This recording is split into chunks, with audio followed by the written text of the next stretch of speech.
Hey, everybody, welcome back. It's the SCB Steelers Podcast presented by DEK Roofing Incorporated of South Florida. We are very proud to be part of the Variety Sports Network. And by the way, it's been 1 year since got the call from those guys, and thanks to them, they are an active bunch. I can't keep up with those guys on their text chat, man. They must be young. That's all I can figure out. They're just young. And anyway, the show, of course, does originate from the Bradshaw Bourbon Studio. So cheers, everyone. You will notice that it's just me and Ian tonight. Ian, how are you? I'm good. Can you hear me okay? I had a little headset issue before we got on. So far, so good. Okay. Yeah, we're cool. Good. Hi to Jen. Hi to Aaron. Jamie's in. And I know there's others watching, and thanks to everybody who is here live, but also thanks to those that check us out on your own time, whether you watch or just check up with the audio. We love it, and please continue to give us feedback and whatever you'd like. We are here for you.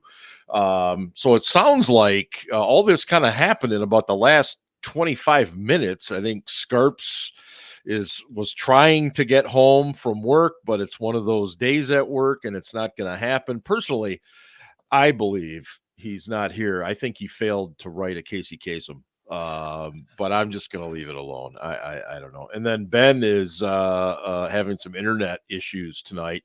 We're hoping he can maybe jump on even just audio on the phone or something, but we'll see. Our plan tonight was to just really dive into the needs of the Pittsburgh Steelers, and I think there was a move already tonight that may have changed the board a little bit from what we were going to talk about. They kind of stole our thunder a little bit, but we'll get into that. Ian, what are you enjoying as a refreshment this evening?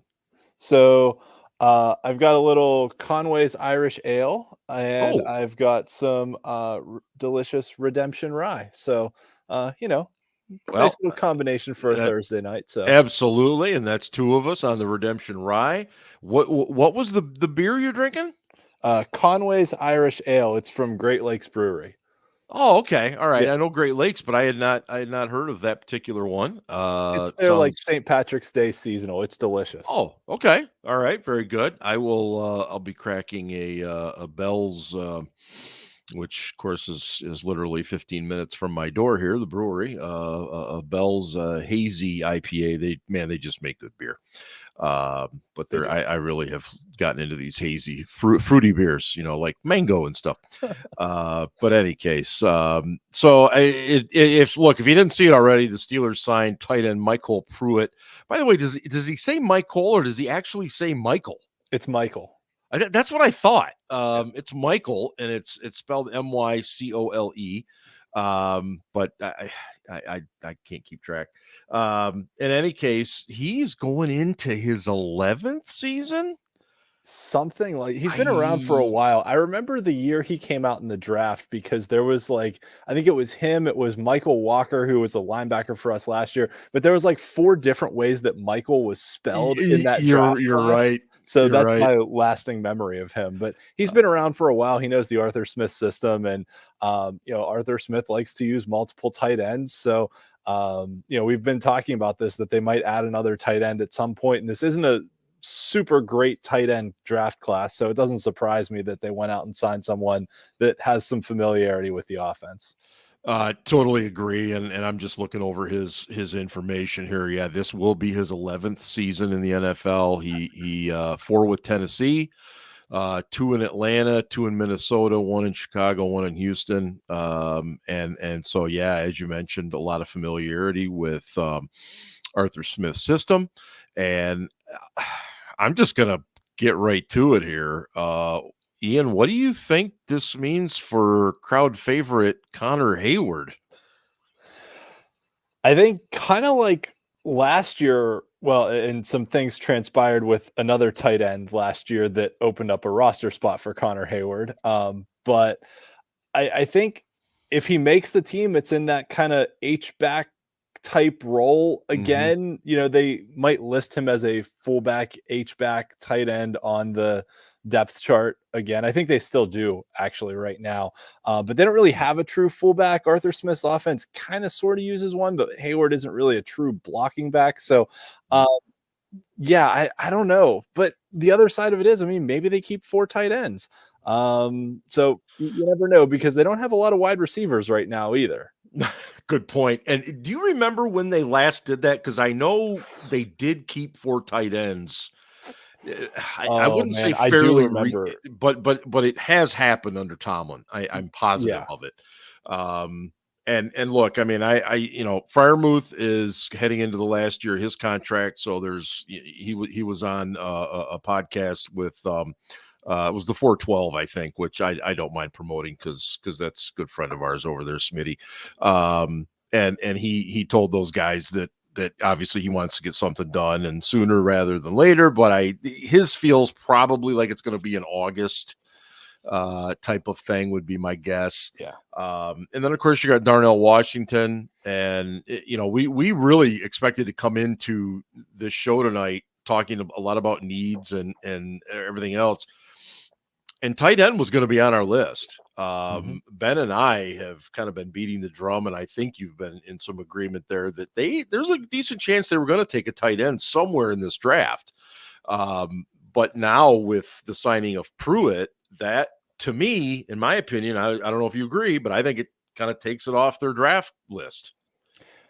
Probably, yes. Yeah. And Pruitt's a relatively athletic guy. He doesn't have a ton of size. I mean, he's only 6'2", but he put up some pretty good, running numbers back in 2015 when he was at the combine.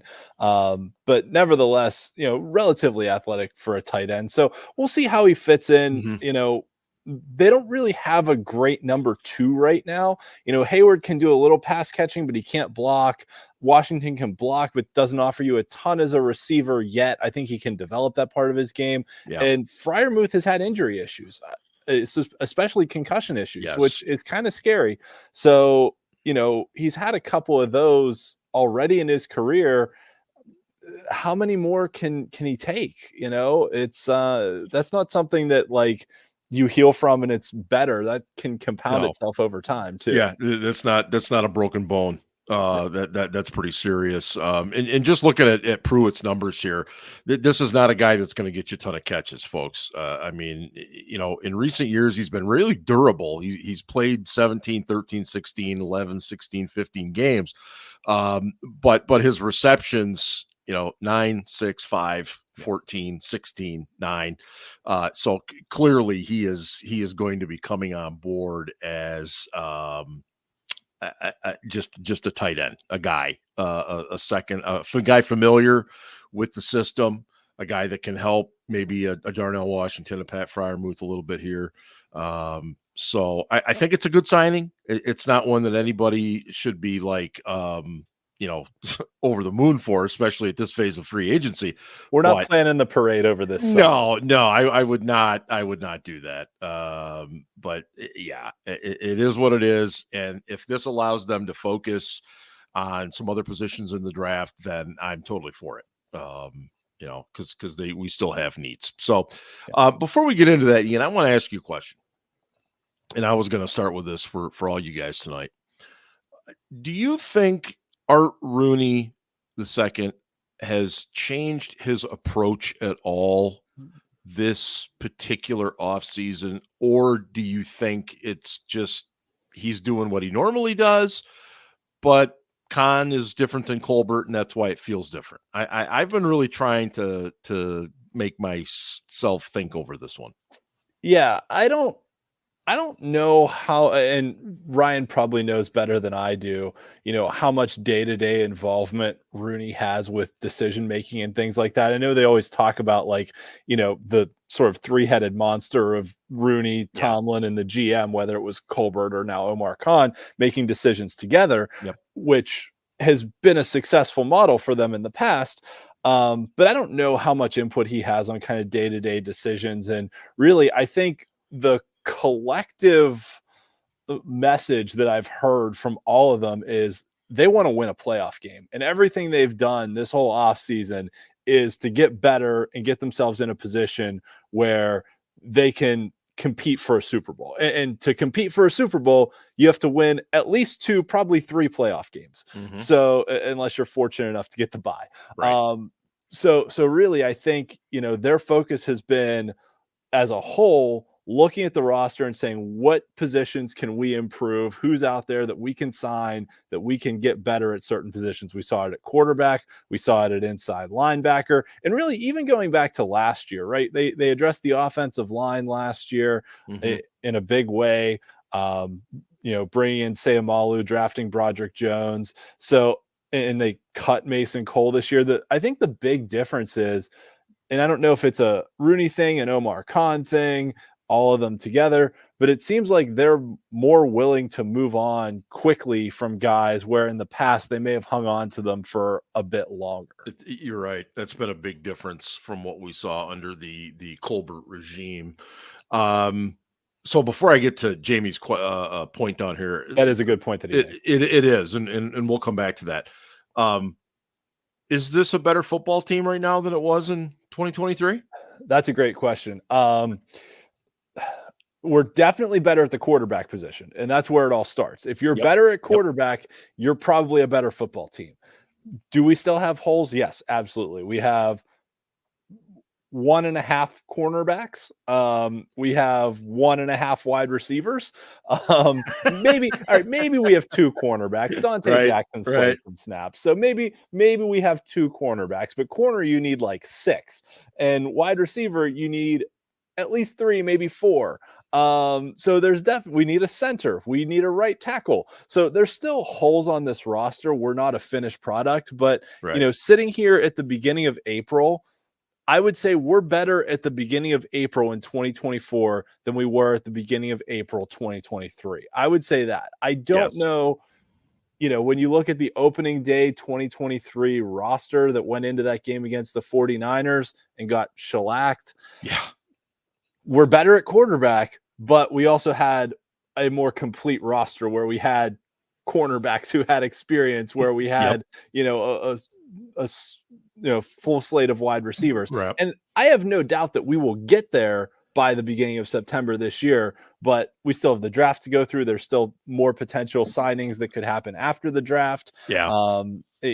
Post June 1st cuts that teams might make. So training camp cuts. So I think the opening day roster will be better, but if I had to rank them, I would probably say, opening day 2023 is slightly ahead of where we are right now, though our quarterbacks are better with Wilson and Fields than the triumvirate of suck we had last year. And then, where we were as a roster at this point last offseason is trailing far behind. We should have had Dan at DC 4L Custom Tees make that shirt for us. Triumvirate of suck. Okay. So Jamie mentioned in the chat that Pruitt, newly signed today, won't make the 53. Rodney Williams will get that last tight end spot if they do go with 3.5 or 4, depending on how you want to classify Connor Hayward. I like Rodney Williams. I thought he did some nice things last year. I don't know that I would go that far yet. I want to see some training camp, see how things go, OTAs, training camp, and preseason. But I can see that. I can see Jamie's point totally. If he does continue to block well and can make catches on the few occasions he's going to see a target, which there aren't going to be many, then yeah, I see it. And this is a perfect example of don't get overly excited about signings you see late in free agency, because a lot of these they're guys that probably aren't going to be around. You look at Kez Watson and some of these other guys we've signed recently. Yeah, the hope is that they make the roster, but the reality is they might not. They might not. Yeah, and that's a good point. And George brings up a good point too over in the chat about special teams, that it will come down to special teams. And I thought Williams did play well last year on special teams. Good point there, George. And to build off Jamie's point too, about the Pruitt making the 53. I think that is one other difference we've seen with the Omar Khan era versus the Kevin Colbert era, that when Colbert signed a veteran in free agency, it was almost guaranteed he would make the team. Very I mean, true. I can list a bunch of guys that he signed that I was like, there's no way this guy makes the team. He's just there as a camp body.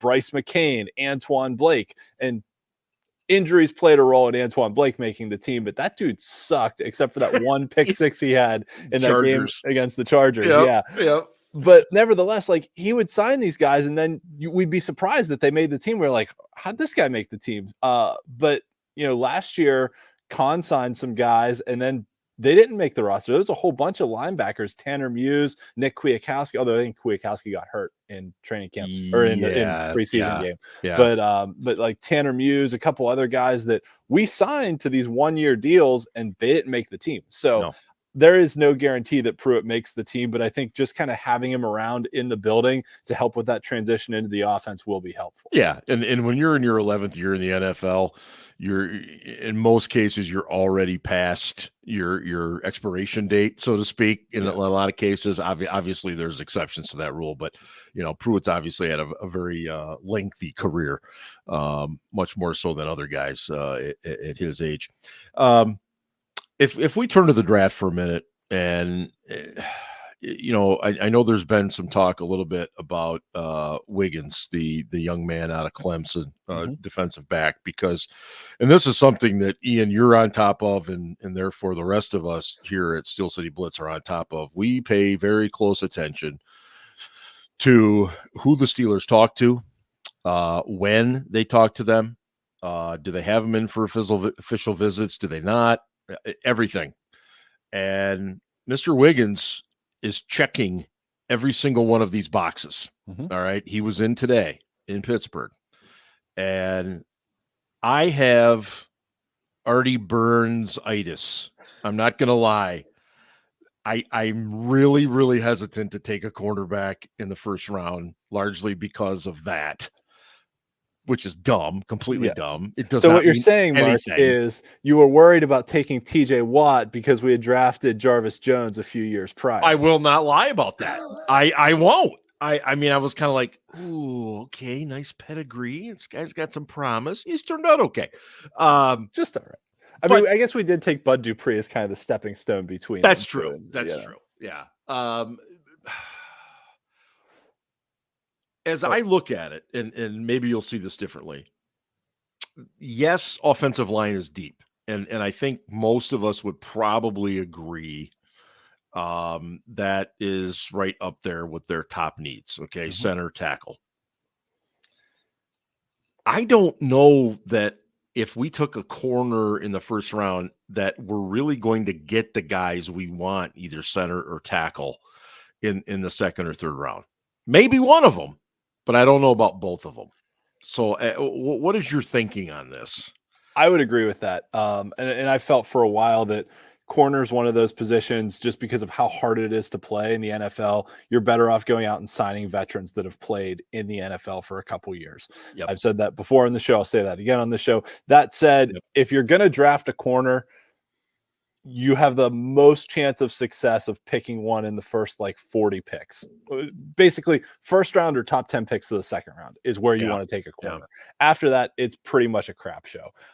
It's not great. That said, you did mention, the guys we pick in the first round are pretty much always guys that Tomlin and the GM went to their pro day. So you want to look at the pro days they went to.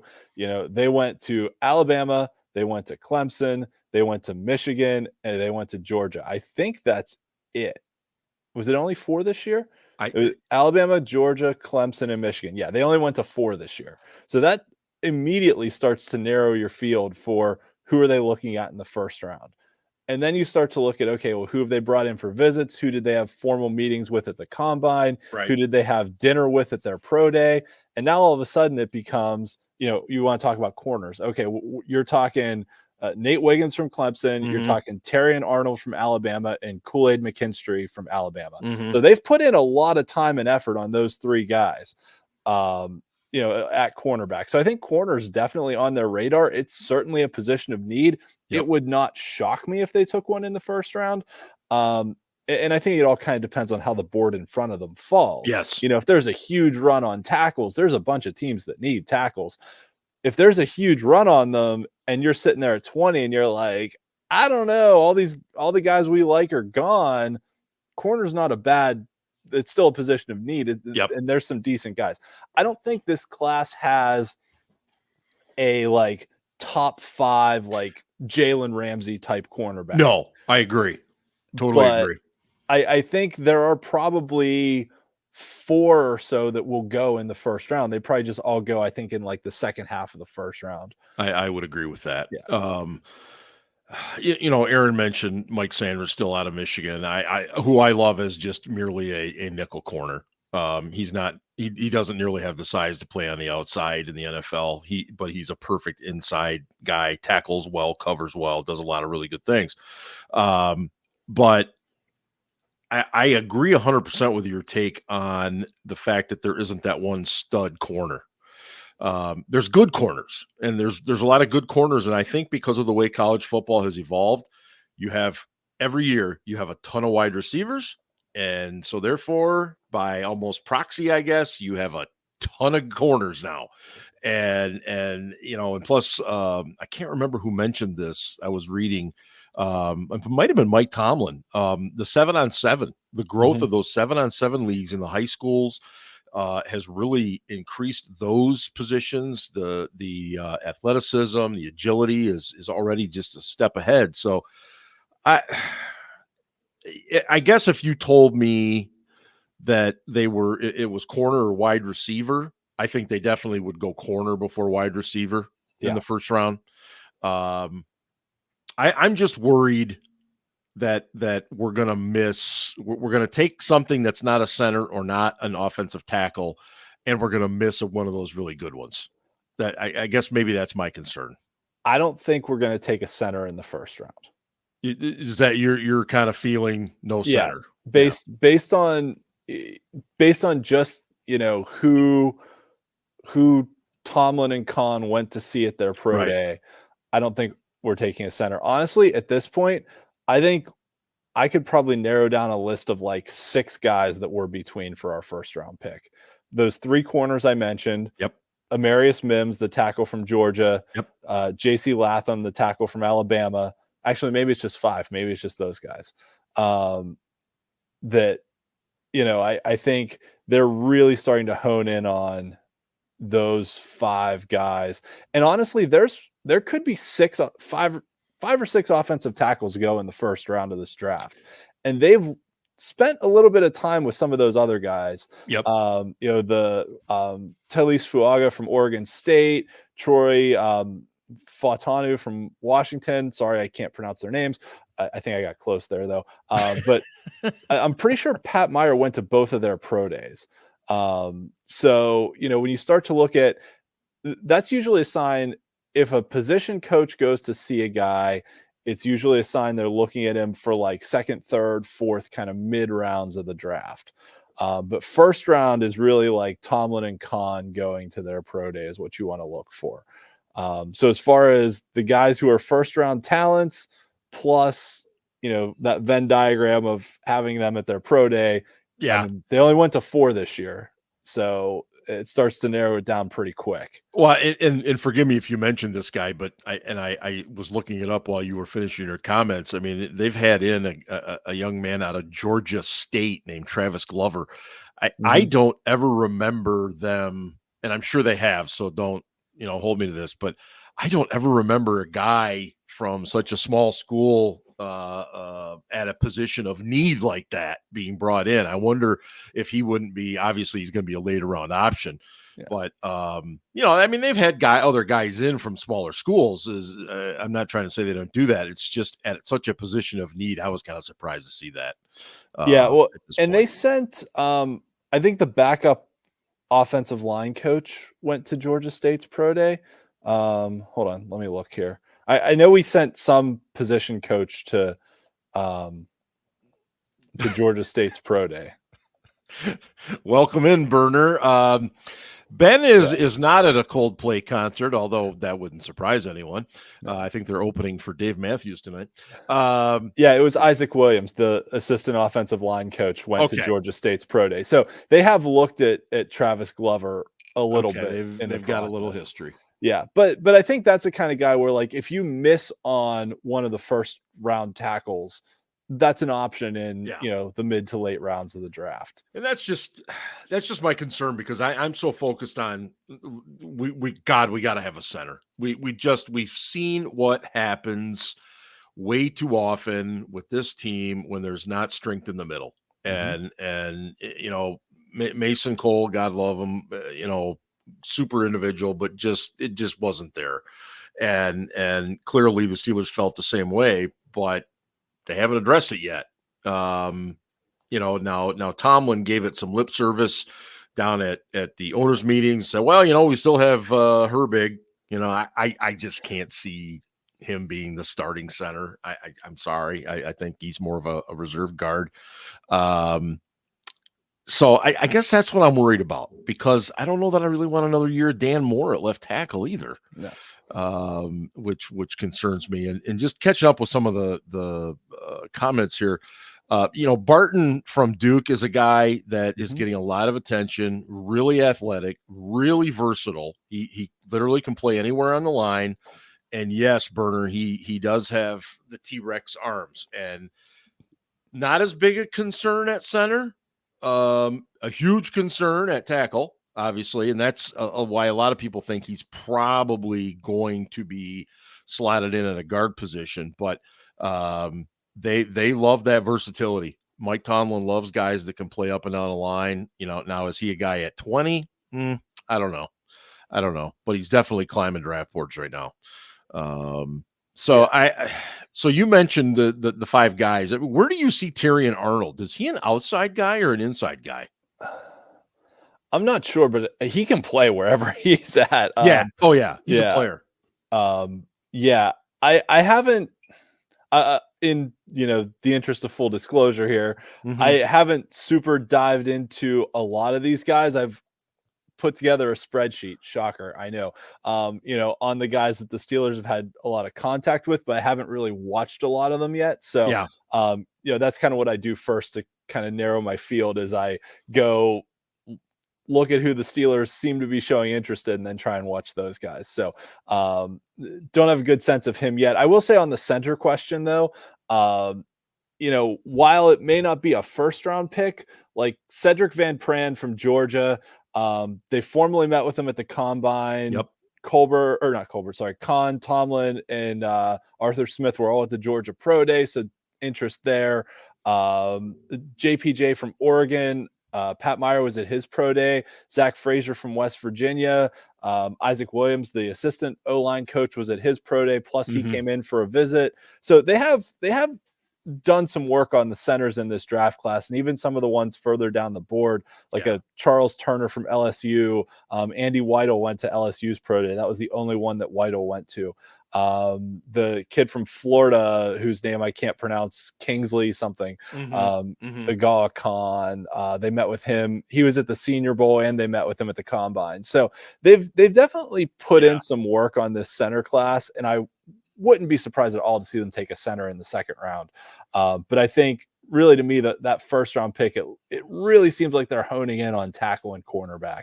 I think, to Berner's question, I think wide receivers in play. I think wide receivers in play a lot more in the second round, where you start to look at what's the kid from Texas, Adonai Mitchell, was that it? Yeah, A.D. Mitchell. Yeah. Yep.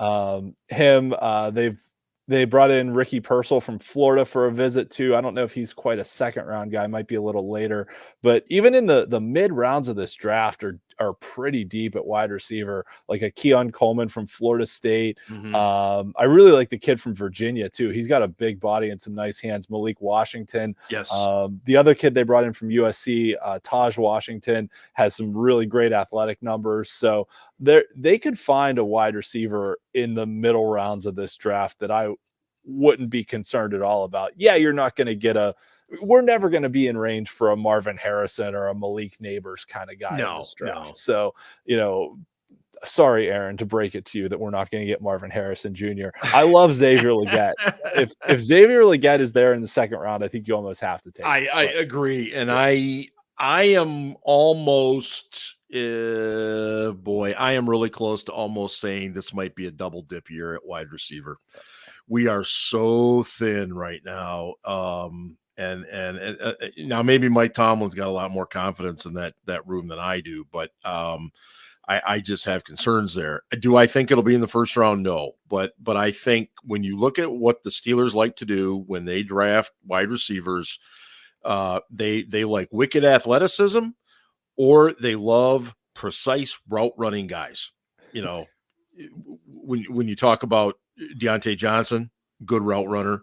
But, you know, you mentioned some, I would say Roman Wilson out of Michigan. He's a little small for my liking. We do need a slot receiver, though. But exactly. But, man, the guy runs great routes. He's tough. But, yeah, Xavier Legette, I'd love to have him. Some of the other guys, the two Washington kids, you mentioned, Taj and the other young man from Virginia. You know, there's some really intriguing things. And, again, it would not shock me if we double dip there.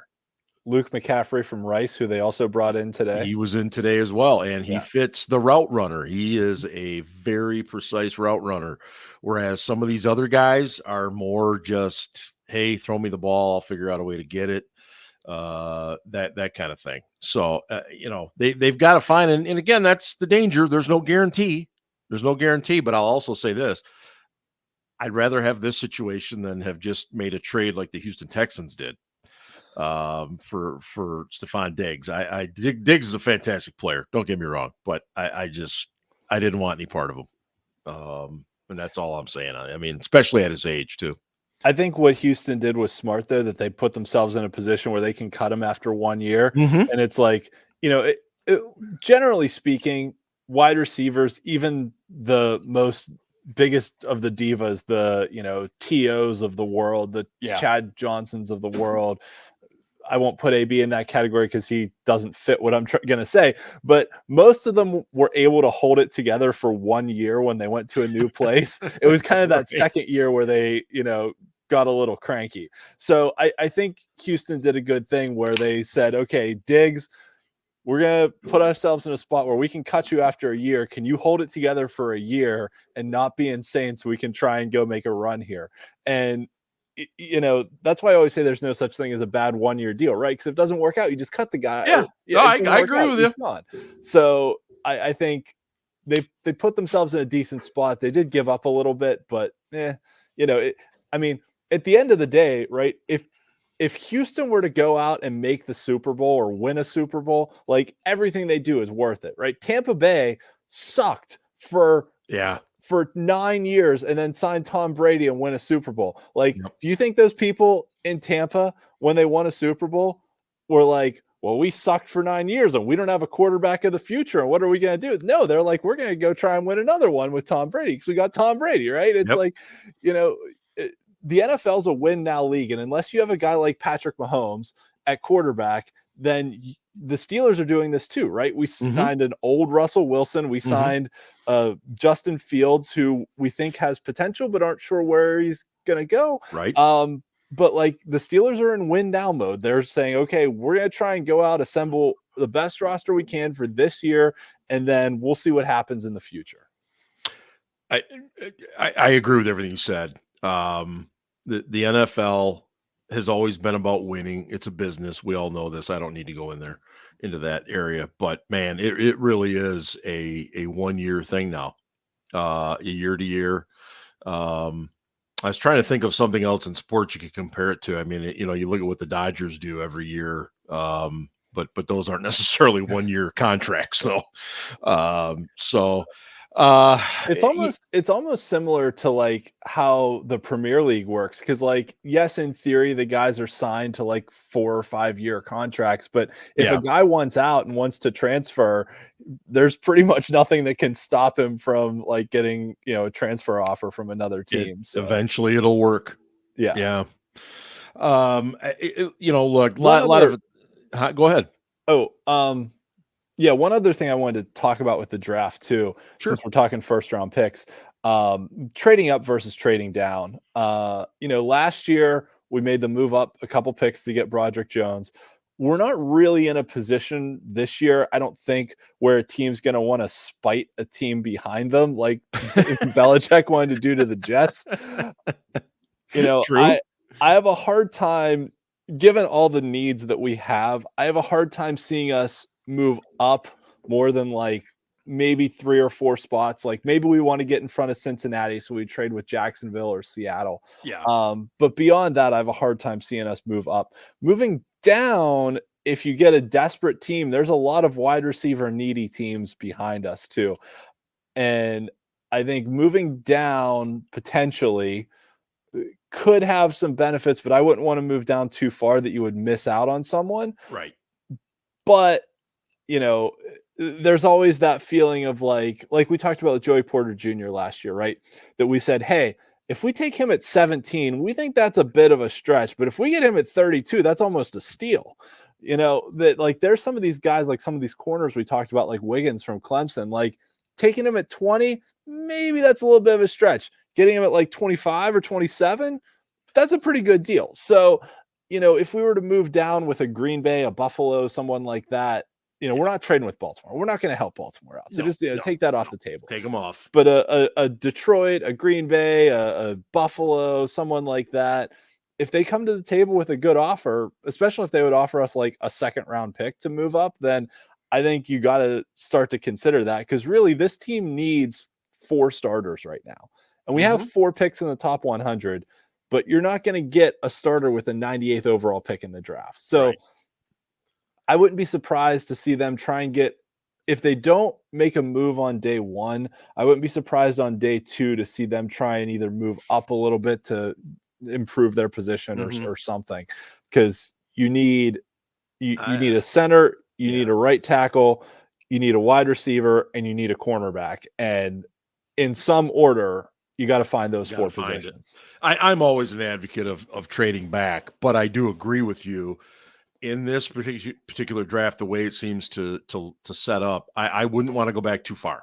Yeah. I think if you go back 3-4 spots, maybe 5 max, and in the teams that you mentioned, Buffalo, he's got a reputation for willing to move up. Detroit, they have shown a willingness. They will do whatever is necessary to go get a guy that they want, and they're behind us as well. So I like that. I would love to go down a couple spots, still get a guy that we want, but maybe pick up a couple picks. I'm not overly thrilled if we pick up future picks, because I feel like it's got to be something now. I don't want to get into that 3rd round of 2025, 26. It just irritates me, but I get it.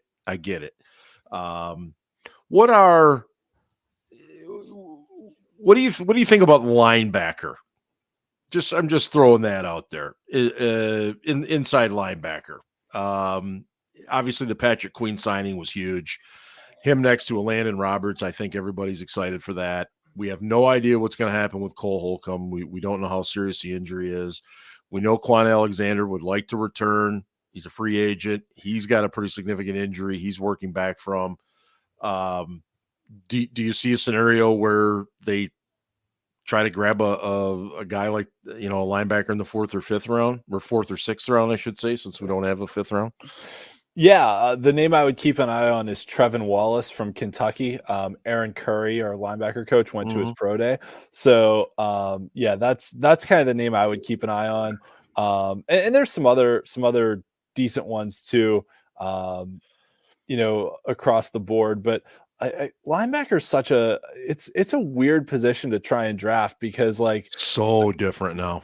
Yeah, it's so different. And even if you look at like the guys who are the best linebackers in the league, right? Your Fred Warners, your Dre Greenlaw, a lot of those guys. I mean, Patrick Queen was a 1st round pick, but yeah, a lot of them were like 2nd, 3rd, 4th round picks that just, they had it up here, between the ears, and were able to figure it out. And that's what makes the biggest difference at linebacker. So, there's some good guys that you can find. Jamie mentioned Wilson, kid out of NC State, and I love him.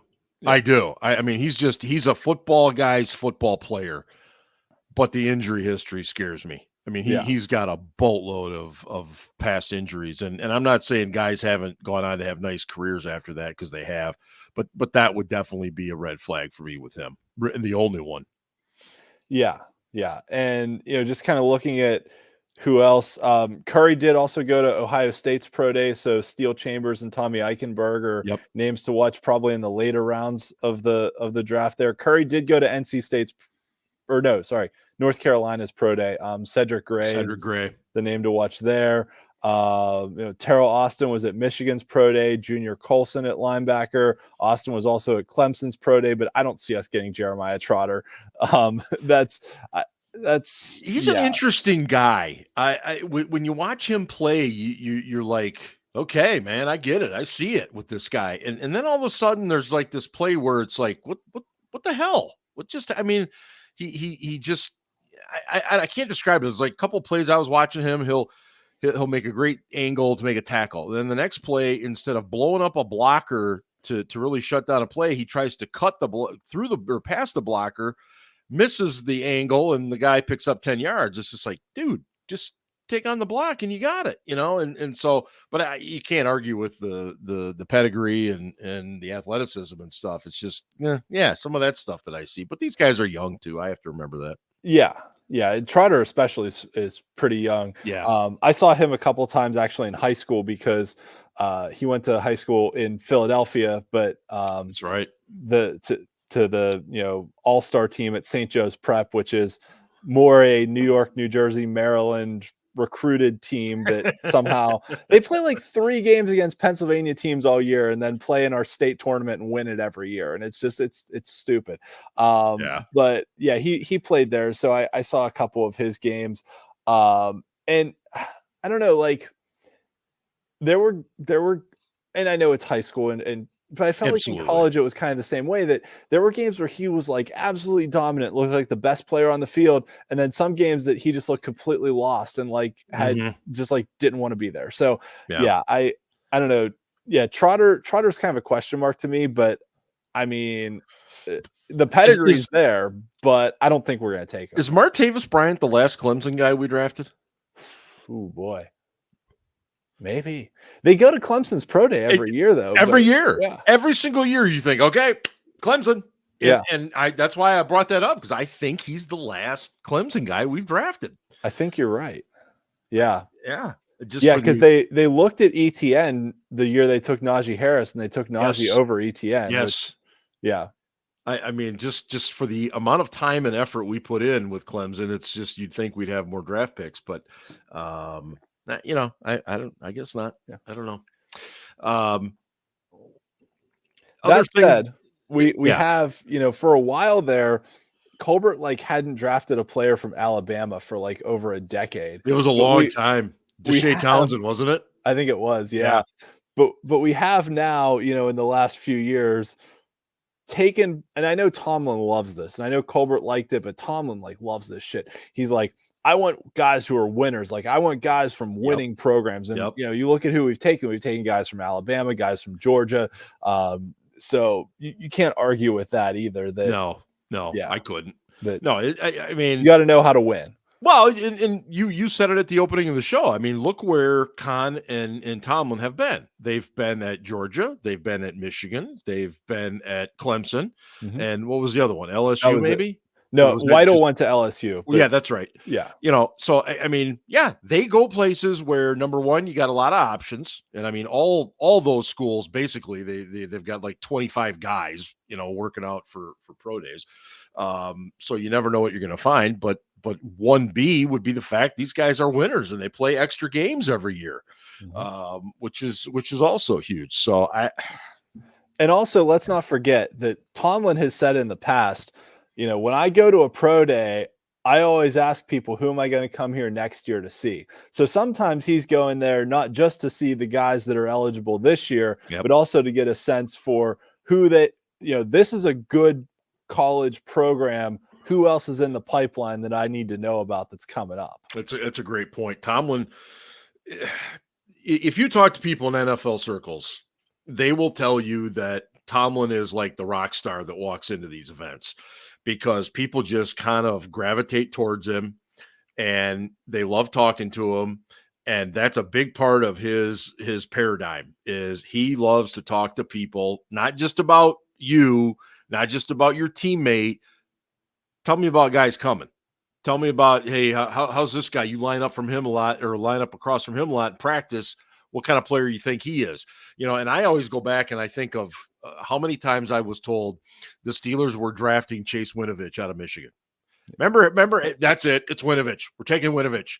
And the whole time it was all about getting information on Devin Bush. And now obviously we know how that all worked out is what it is. But they do a good job of playing that game. And you really have to do that in the draft process. And you say all the things you want about Colbert. Colbert was really good. He was really good at saying a lot without saying much, that old thing. He did. He was great at that. And Colbert also had established a lot of really good relationships with people across organizations. And sometimes, the best information you get might not be from a coach. It might be from, the secretary for the head coach of the football team. Like, How does this guy treat the staff? What's this guy like when nobody's watching? That, those are the kind of things that you establish those connections. For a long time, they've had a really good source of information at Wisconsin with Paul Chryst, who used to coach at Pitt. And, those lines of communication are key. And Colbert had those, and Tomlin definitely has them. I think the other thing about Tomlin that's, so engaging about him is not only is he like absolutely a football junkie and just loves this stuff. Like he just loves to talk ball.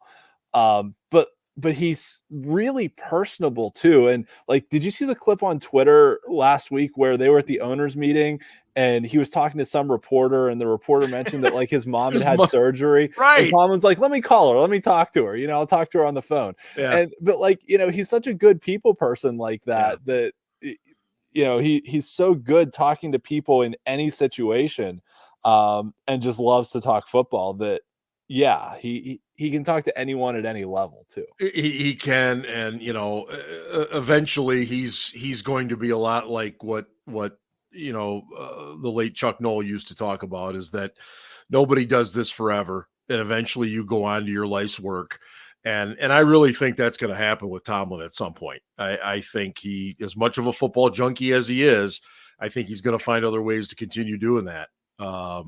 I'm not saying it'll be after this year because from all intents and purposes, it sounds like he's going to sign another extension coming up in July. But and I agree, George. Getting team players is important. You got to have stars. You got to have guys that put butts in seats, points on boards. But man, you got to have guys that do the blocking and the tackling and all the other stuff too that really makes it go. I totally agree. Something else that's a great point, George. And to build off that, something they've focused on in the past is trying to get guys who were team captains and get that leadership in the building. That I know in the past they've looked for that, and I know that's definitely a plus on their board if a guy was a team captain. So that's something else to look for. That information is kind of hard to find sometimes. It is college players, but it's definitely something that I know they've mentioned like in press conferences after they've picked a guy like, oh, he was a team captain for 3 years or whatever. Cedric Van Prawn. Everything I have seen about that young man is not only is he a good football player, but team captain and an extremely personable guy, great leader, well respected by his teammates. He fits what George is talking about in that regard. Now, does that mean they're going to draft him? Well, there's 31 other teams. So that remains to be seen, but definitely a guy who would fit that exact mold right there. Do you see the Steelers at all drafting a quarterback? Since we signed Kyle Allen, probably not until the 6th round. We don't have any 7th round picks. Right. 2 in the 6th, I think. Yeah. I think 3 in the 6th, don't we? Is it 3? I thought it was 3. like 2/3, 2/6. Maybe it is 3. Jeez, I can't keep track. Yeah. I'll have to look. Yeah, I thought it was 3 in the 6th. I think I agree with you, though. The Allen signing kind of makes me think that we'll probably just sign somebody in free agency right after the draft. Yeah, I think the name to watch in the draft class is Carter Bradley from South Alabama. Tom Arth, our new quarterback coach, went to his pro day. That was, I think, the only pro day Tom Arth went to. I watched some of Carter Bradley. I was not impressed at all. He checks the ball down a lot. He doesn't, I mean, he's got a little bit of athleticism, but I don't know. But, you take him at the tail end of the 6th round, like we took that Olodokun kid from South Dakota State a few years ago in the 7th. Right. And they're just like, yeah, you're here for a camp arm. And then if you make the practice squad or whatever, but I mean, I know they brought in Michael Penix for a visit. That may have been the one other thing I'll mention too with the pre-draft visits. I know where you're going. Is a lot of times they'll bring guys in to have their team doctors look at them.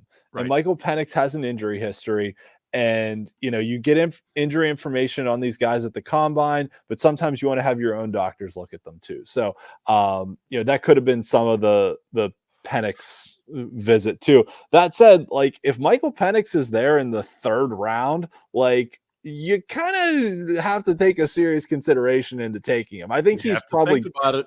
I think he goes in the middle of the 2nd. I would guess. Because there's a lot of teams in this draft where you've got like the top 3 teams on the board all need quarterbacks, but then you've got teams like a Denver, like a Minnesota, like a Vegas that are picking in that, 7 to 12 range of the draft that also need quarterbacks. But then like, are you taking the 4th best guy in the 1st round? Or are you waiting to see if someone falls to you in the 2nd round and picking a Bo Nix, Michael Penix, someone like that in the 2nd. So, well, look, we know, Ian, that if you're a quarterback and let's say you're graded as a 3rd round grade, you're going to go in the 2nd. I mean, or quarterback 20th overall, or the 20th overall pick, which go back and listen to last week's show, especially the end. You're going to go around higher because there's such a desperate need for quarterback play. And I agree with you. I think teams are going to, I mean, look, Daniels, Williams, Nix, the kid from North Carolina, May, McCarthy. I mean, if these guys are not gone by the time we get to the, say, 10th or 11th pick, I'd be stunned. I would absolutely be stunned. And do I think every one of those guys is a top 10 pick? Hell no, I don't. But that's what teams want. That's what teams need. They need quarterback play. And if you strike it rich, then great. And if you don't, you come back again and sign some or find somebody else. But, so if those guys go high, now all of a sudden that pushes Bo Nix up. It pushes Michael Penix up. I mean, and even some of these other guys, like the Pratt kid from Tulane, I mean, they all start sliding up a little bit. Spencer Rattler's had a really nice pre-draft season. He's done well at the combine. I guess his pro day went well. He's had some good visits. So it's fascinating to me. I actually watched some of Pratt from Tulane. He reminds me a lot of Kenny Pickett, as much as I hate to say it. Yeah. But he doesn't have a super strong arm. Right. I'll say Kenny Pickett in college, right? Like he'll make aggressive throws down the field, but he doesn't have a super strong arm. And the level he was playing at, his arm could get those throws there. Absolutely. But against faster defensive backs, I'm not sure. He's got a little bit of athleticism, but I wouldn't go there. I would almost rather, if I was risking it on a mid-round quarterback, I would look at, if it was me, like a Joe Milton from Tennessee, the kid from Florida State, Travis Jordan. Yeah. Thank you. So one of those type guys in the mid rounds. I know the Florida State kid's coming off an injury, but like Milton's got a big arm. Mike, that arm is ridiculous. That should not be legal. Yeah, I mean, his arm and his feet are insane if he can figure out the rest of everything else and not make stupid throws all the time.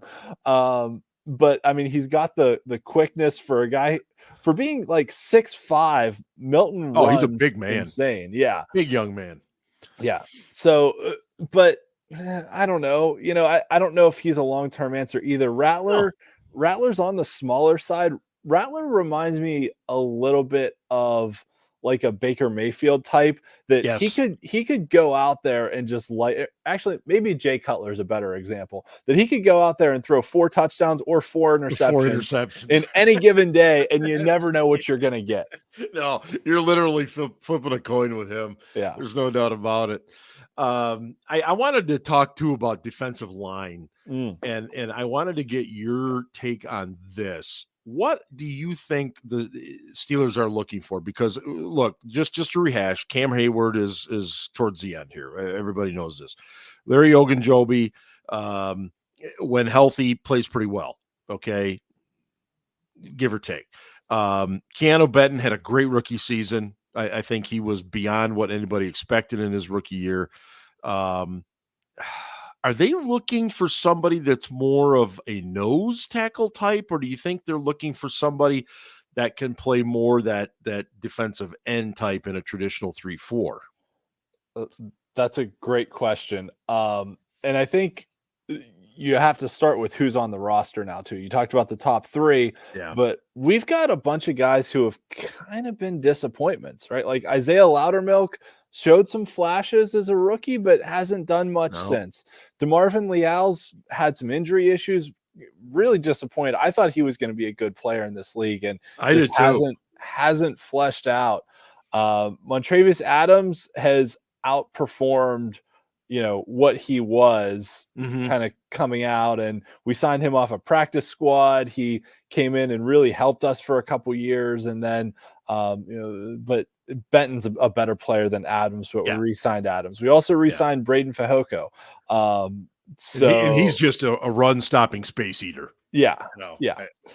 So we have guys on the roster, but really, like, if you asked me right now, I would say Hayward, Benton, and Ogunjobi are the only locks to make this team. Everyone else is between Loudermilk, Adams, Leal, Fehoko. They're all on the bubble, and they could all get surpassed. So you're looking at, defensive linemen in the draft here. I mentioned Andy Weidel went to LSU's Pro Day. That was also the only one that Carl Dunbar went to. So then you're starting to talk about, Mason Smith, a Jordan Jefferson, a Mekhi Wingo type guys. And any of those guys, Jordan Jefferson played in the Senior Bowl. They met with him at the Combine. But Mason Smith is, he's a freak. LSU had some dudes on that line. They had some serious dudes. The Mason Smith kid. If you haven't seen him, he is long and nasty. But he's got some things to work on. That's why he's not, going to be a top round kid. But man, there is a lot of upside with that guy. They've also brought in Braden Fisk from Florida State for a visit, as well as Darius Robinson from Missouri and Christian Boyd from Northern Iowa. So they have kind of looked at some guys in this draft class, but I feel like defensive line's probably a mid-round pick at this point. We talked about those 4 positions that they absolutely need starters at that are probably your first 4 picks in, day 1 and 2 of the draft. So I think defensive line's probably a day 3 pick. You kind of see who's left there. The Christian Boyd guy from Northern Iowa, I watched a little bit of him yesterday. You've watched more of him than I have then. Well, he might be a player in the NFL. I'm just saying. I mean, he's got some ability. He's got tremendous size. I just have this feeling that he's going to be a guy that's probably, I'm not saying he's going to be a star. Don't get me wrong. He just strikes me as the type of guy that probably is going to make a nice career for himself in the NFL. One of those guys that plays 8 to 10 years. Just probably a 2-down guy, because he's got some abilities, but he got some limitations too. Have you seen the kid? And I cannot pronounce his name. It's like he was at Clemson, and I think he played this last year at Duke. Ororo.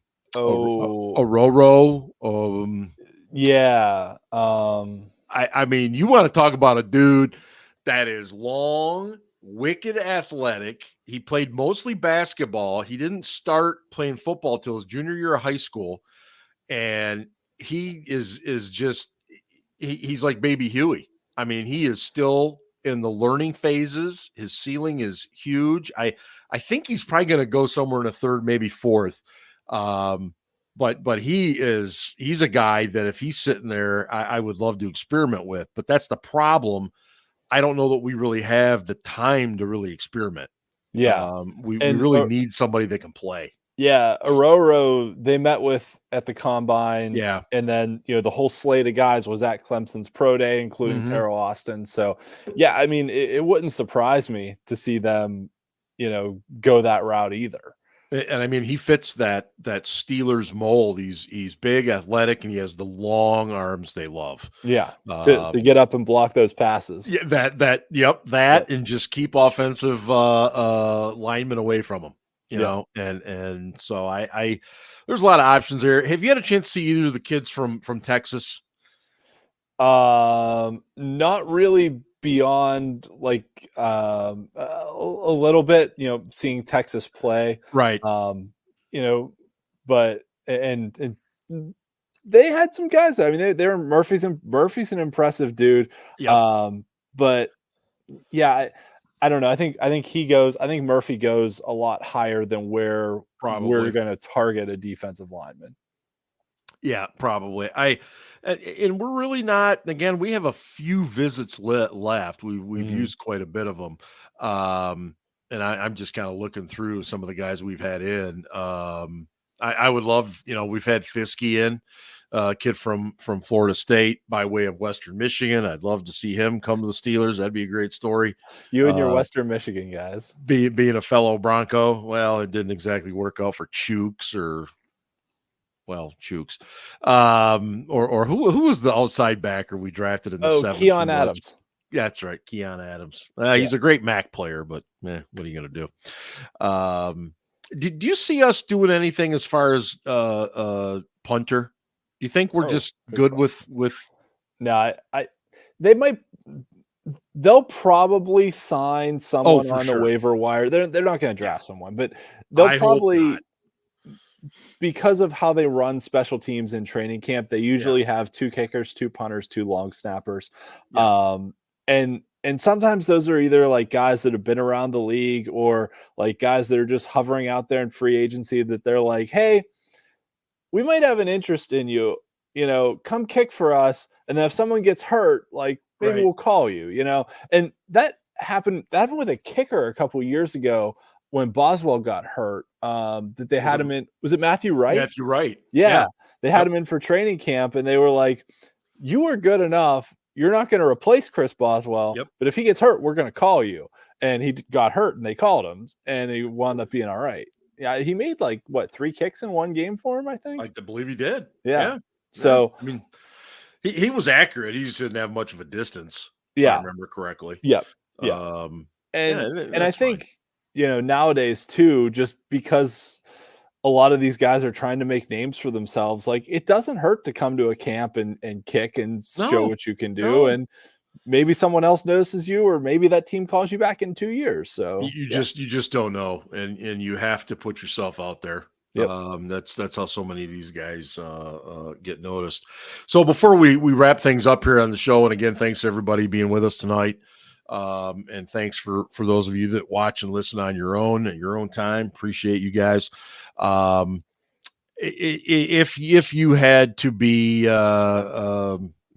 the guy making the picks right now for the Pittsburgh Steelers and in the first round, I mean, you kind of lean towards corner earlier. I mean, is that what you're thinking, or? I think the board sets up wonderfully for us because everybody's going to go for quarterbacks. Yeah. And somebody's going to want to jump up for a receiver or two. So that's just my feeling. Yeah. I mean, and there's probably going to be 3 offensive tackles taken before our pick. I mean, I think easily Joe Alt from Notre Dame and Fashanu from Penn State go before us. Fuaga from Oregon State might go before our pick. Cincinnati. He's everywhere. I see Yeah. him in the first round. I see him going in the second round. He's kind of all over people's boards. Yeah. I mean, but I feel like the drop off at tackle is a lot bigger than the drop off at corner. So like, I'm a trenches guy, right? If it's me, I'm going out and I'm picking either Amarius Mims from Georgia or JC Latham from Alabama in the first round. Yeah. And then in the second round, I'm taking one of the centers, whether it's JPJ, whether it's Zach Frazier, or Cedric Van Pran from Georgia. If it's me, that's where I'm going the first two picks. I don't know if that's where the Steelers go the first two picks, but to me, you build your offensive line, you protect your quarterbacks, you establish your running game, and then you go load up on cornerbacks later in the draft.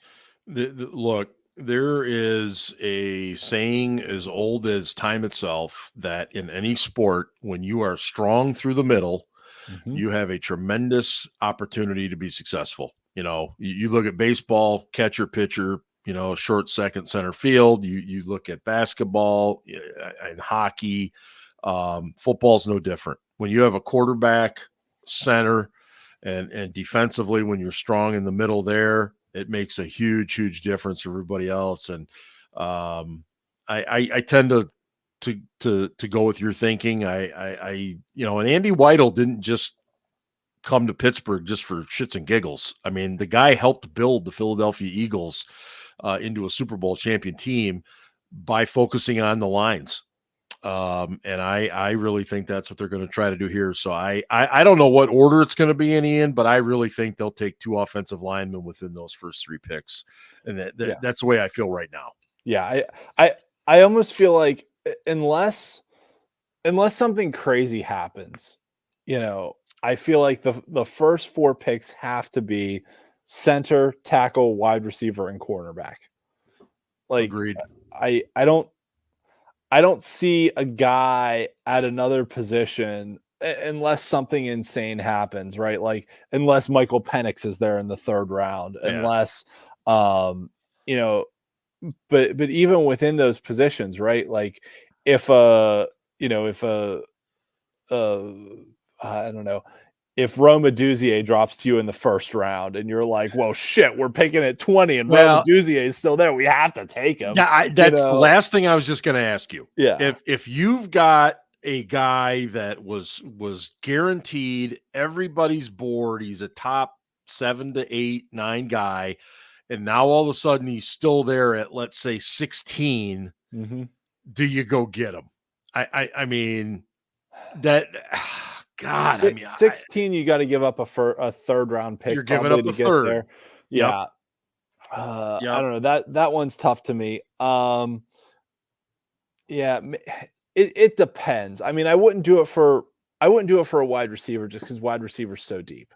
I agree. For a corner or an offensive tackle, maybe, but I don't feel like this is a super deep corner draft. But like there's positions like David DeCastro, right? Yeah. Like he dropped because people are like, well, he can only play right guard. And we're sitting there at 24 and like, well, fuck, we need a right guard. And God, that was a beautiful night, wasn't it? He was predicted, like almost everyone had him as a top 10 pick in that draft. And then he's there at 24 and we're like, well, shit, we have to take him, right? Like that was a no-brainer. That was and kind of like Juju happened too, right? That it was like, well, he was so good, you can't pass that up in the second round. So it's, if you always go best player available. And I said this a couple weeks ago on the show, and I'll probably say it again next week and the following week and the following week, that the Steelers get themselves in trouble when they try and reach for a position of need. The times they're successful in the draft is when they just take the best player available and say, we're going to find a way to fit him into our team and make it work. Very true. And on that note, we'll leave it right there. Thanks, everybody. We are extremely grateful for you sticking with us tonight. Hopefully, Ben and Scarps will be available next week. We've mark your calendars for our live draft show on the 25th, though. Yeah, we will be live during the draft. We will. I'm just spitballing here, but picking at 20, we probably will pick around 9:30. Yeah, I think last year last year, I think we tried to start the show. We were picking 17th. We started the show around pick 10 or so. So Something maybe like this year that. we'll start the show around pick 14, 15, something like that. Yeah, we'll coordinate it. We'll obviously let you know over the next couple weeks. But it's one of our favorite shows of the year. Is we're on. And we go a long time that night. It's We're not an on. official overtime. Right. We Right. go a long time. We hoot, holler, bitch, complain, all those things depending on who the pick is. So check it out. And again, thanks to everybody. Make sure you check out the site, steelcityblitz.com, and we are on all the socials. So check us out right there. But for Ian, this is Steel Dad signing off. And hey, go Steelers. You could say it, Ian. Oh, Ravens suck. They There you do. go. Yeah. We're past 1 week now of the bridge accident. So Ben did a nice tribute to Baltimore. he did. Very last nice week, one. but So we're back yeah, now. Ravens suck. Good Ravens suck. Yeah. There we go. night. Good night, everybody.